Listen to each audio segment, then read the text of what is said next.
Olá pessoal, eu sou a professora Glaucia Viana, bióloga. Ministrarei para vocês a disciplina de Ecoeficiência do curso de Cooperativismo ofertado pelo Mediotec, pelo Instituto Federal do Piauí. Hoje a nossa aula nós iremos falar um pouco da visão geral da ecoeficiência para conhecermos um pouco da nossa disciplina, também sobre gestão socioambiental e um pouco de políticas ambientais. Torna-se imperioso distinguir o desempenho econômico e o ecológico, o qual se denomina a ecoeficiência, onde os impactos negativos durante o processo de fabricação de um produto ou serviço, e serviços são liberados através de resíduos. De acordo com o BASF 2006, gerenciar a ecoeficiência consiste em analisar o ciclo de produtos e os processos com o objetivo de avaliar o desempenho econômico e o desempenho ambiental. Após essa avaliação, na emissão dos resíduos, identifica-se os gerados na atmosfera, os efluentes e os sólidos. Esses efluentes são resíduos líquidos resultantes dos processos industriais. Após essa identificação, analisa-se a toxicidade desses resíduos e os produtos e serviços ofertados pela empresa. E, por fim, analisa-se os possíveis desastres ecológicos que podem vir a ocorrer e os processos de segurança também para evitar esses desastres, que é de fundamental importância. Para a SACA 2005, a ecoeficiência é uma medida que fornece as informações monetárias e informações não monetárias para avaliar o desempenho ecológico concomitantemente ao desempenho econômico, que isso também é de fundamental importância. Já SAGES 93, ele relata 5 dimensões da sustentabilidade do ecodesenvolvimento, no qual propõe ações que visam a melhoria da qualidade de vida e também a preservação ambiental. As 5 dimensões propostas são a sustentabilidade social, a sustentabilidade econômica, a sustentabilidade ecológica, sustentabilidade espacial ou geográfica e a sustentabilidade cultural. Existe uma dimensão para cada uma delas. A dimensão da sustentabilidade social é o desenvolvimento em sua multidimensionalidade, abrangendo aí todo o espectro de necessidades materiais e não materiais. Já a dimensão da sustentabilidade ecológica, a dimensão dela é a alocação e gestão mais eficiente dos recursos e por um fluxo regular do investimento público ou privado, público e privado. Já a dimensão da sustentabilidade ecológica compreende aí o uso dos potenciais inerentes aos variados ecossistemas compatíveis com a sua mínima deteriorização, que isso é o objetivo aí da nossa disciplina.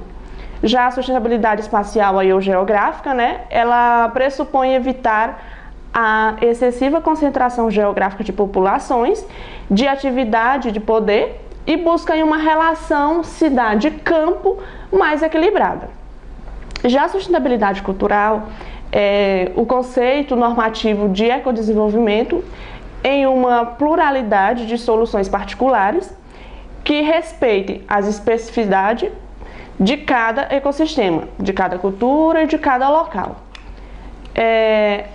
Costa 2012, ele afirma que o ecodesenvolvimento ele surge para dar uma resposta à necessidade de harmonizar aí os processos ambientais com os processos socioeconômicos, maximizando aí a produção dos ecossistemas para favorecer a necessidade humana presente e as futuras gerações. E para uma perfeita harmonia dos processos ambientais e os processos socioeconômicos, não se deve pensar somente na questão de maximização dos lucros sem o desenvolvimento da ecoeficiência, Uma coisa tem que andar aí atrelada à outra. Já Ribeiro 2010, ele aponta que os lucros sim fazem parte de toda e qualquer empresa, sendo este o objetivo gerado pelas mesmas, até mesmo pela questão de sobrevivência. Porém, os lucros eles têm que ser conquistados com a responsabilidade socioambiental. Dentro deste cenário, torna-se primordial a valorização da espécie humana. Então, essa é uma abordagem sobre a ecoeficiência, para a gente compreender um pouquinho sobre a nossa disciplina, sobre o que é que nós iremos estudar, qual é a importância da ecoeficiência para o curso de vocês. Entrando um pouquinho na gestão socioambiental e social. A gestão social, ela é um processo de gerenciar a administração de projetos ou programas sociais. A gestão social, ela orienta, no caso, as empresas nas ações e projetos de responsabilidade social corporativo, que valorizem o relacionamento ético entre a empresa, o trabalhador e a comunidade geral, contribuindo para o desenvolvimento sustentável. Já a gestão ambiental é o campo de estudo da administração do exercício de atividades econômicas e sociais de forma a utilizar de maneira racional os recursos naturais, visando a sustentabilidade. O sistema de gestão ambiental ele é um conjunto de procedimentos que visa ajudar a organização empresarial a entender, a controlar e a diminuir os impactos ambientais de suas atividades, produtos ou serviços. E está baseado no cumprimento de legislação ambiental vigente e também na melhoria contínua do desempenho ambiental da organização. Essa organização social e ambiental, ela possibilita às organizações uma melhor condição de gerenciamento para os aspectos dos impactos ambientais, além de interagir a mudança de atitudes e de cultura da organização. É algo fundamental para que mudamos as nossas atitudes com relação ao meio ambiente. E podem também alavancar seus resultados financeiros, uma vez que atua na melhoria contínua de seus processos e serviços. A maneira que uma empresa ela consegue gerenciar a produção de um produto, maximizando tanto o seu sucesso econômico como o sucesso da preservação ambiental, ela certamente irá crescer. Então, falando agora sobre as políticas ambientais. A política ambiental brasileira, ela iniciou sua trajetória a partir da década de 30, em 1930, quando foram dados os primeiros passos na elaboração de normativas pioneiras afetos à gestão de recursos naturais, tais como o Código das Águas e o Código Florestal, ambos instituídos em 1934.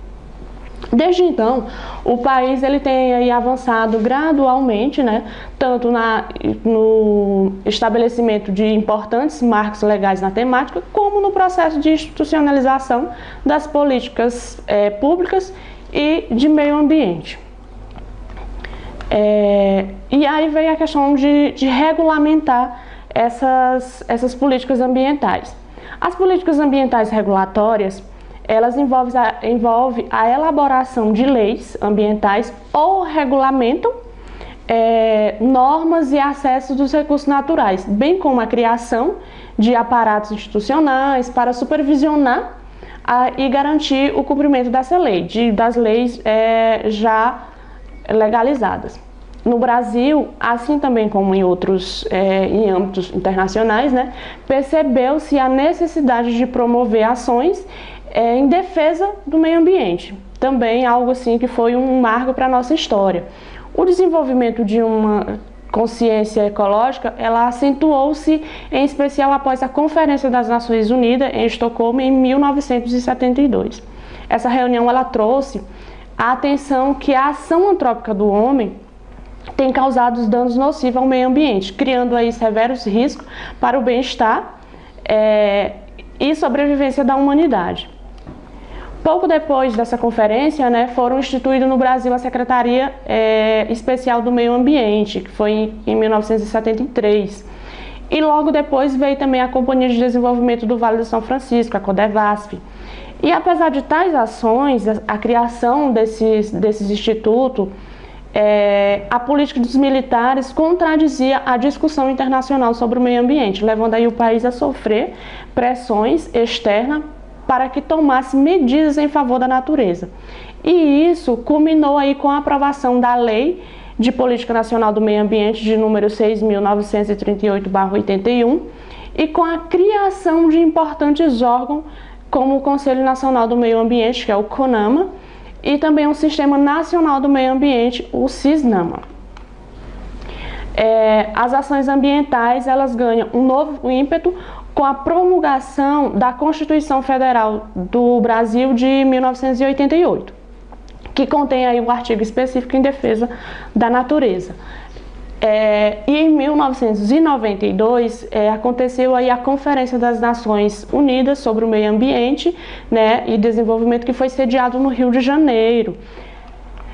E assim foi criado as leis e decretos em defesa do meio ambiente, como o decreto de 99.274 de 90, que regulamenta aí as políticas públicas, né, a aplicação das políticas nacionais do meio ambiente, que é a Lei 6.938/81.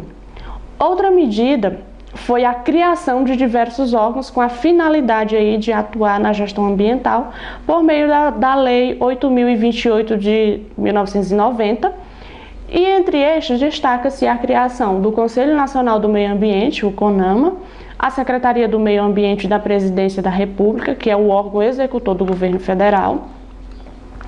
O outro foi o Instituto Brasileiro do Meio Ambiente e dos Recursos Renováveis, que é o IBAMA, e também a criação de órgãos locais, que os órgãos ou entidades municipais que são responsáveis pelo controle e fiscalização dessas atividades nas suas respectivas jurisdições.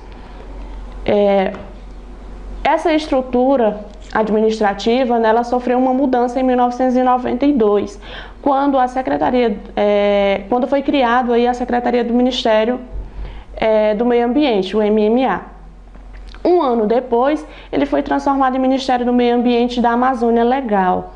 E em 1995 foi alterado para Ministério do Meio Ambiente, dos Recursos Hídricos e da Amazônia Legal, adotando aí posteriormente o nome de Ministério de Desenvolvimento Urbano e do Meio Ambiente. E aí, por fim, em 1990, retomou a denominação de Ministério do Meio Ambiente. O Ministério do Meio Ambiente ele teve a sua estrutura regimental regulamentada pelo Decreto 6.101 de 2007, que estabeleceu a seguinte estrutura organizacional, que é o Conselho Nacional do Meio Ambiente, que é o CONAMA. Ele passou a ser um órgão colegiado, consultivo e deliberativo de políticas do meio ambiente, subordinado ao Ministério do Meio Ambiente, ou seja, ele é um órgão que é subordinado aí às ordens do Ministério do Meio Ambiente.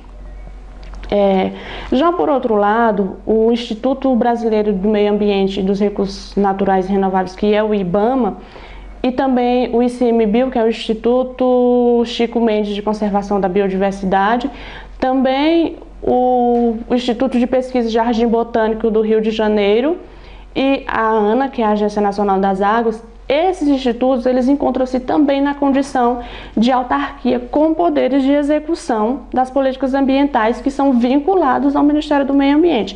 No entanto, esses não são subordinados ao Ministério do Meio Ambiente, como é o caso do CONAMA. Bom, já quase finalizando a nossa aula,